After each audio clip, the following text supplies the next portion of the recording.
Okay, this is the Pickle Pro Barricade or Classic paddle. They both have the same face. Everything's the same except for the edge treatments.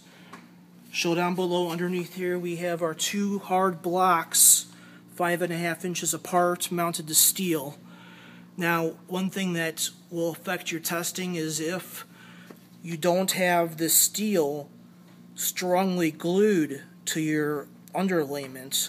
If there's any flex at all in this testing table, you're going to be testing the flex of the table and not the flex of the paddle.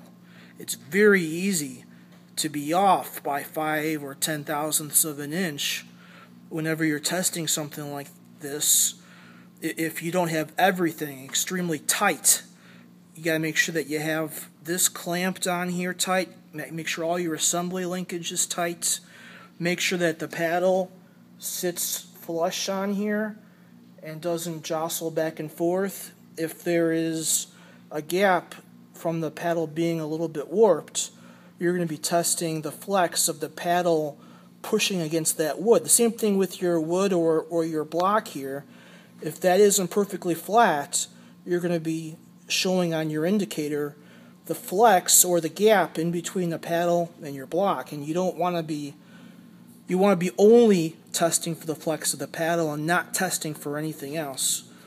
And now we're going to move on to the scale here.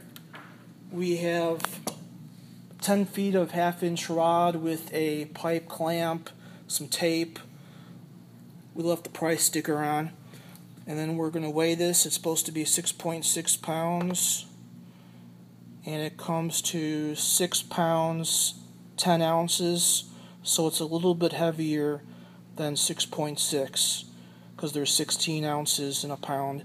And now we're going to move over to our dial indicator here to show the flex.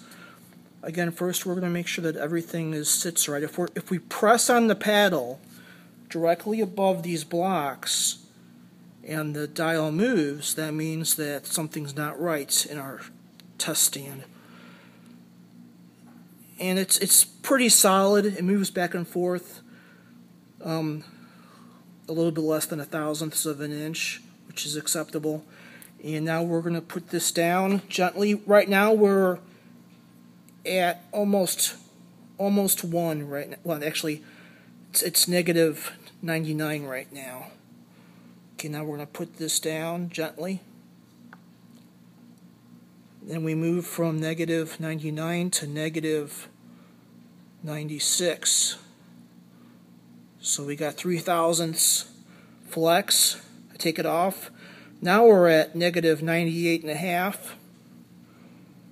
Put it down. And now it goes to negative 96.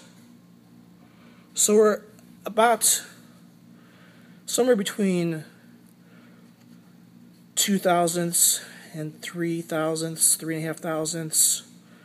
Somewhere between 2 thousandths and 3 thousandths when we take the flex of our test stand into consideration.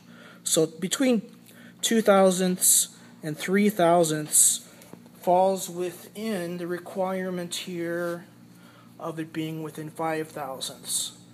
So we can have the paddle have twice as much flex and still be within the requirements here. So that's excellent. Anyway, that's the end of the video.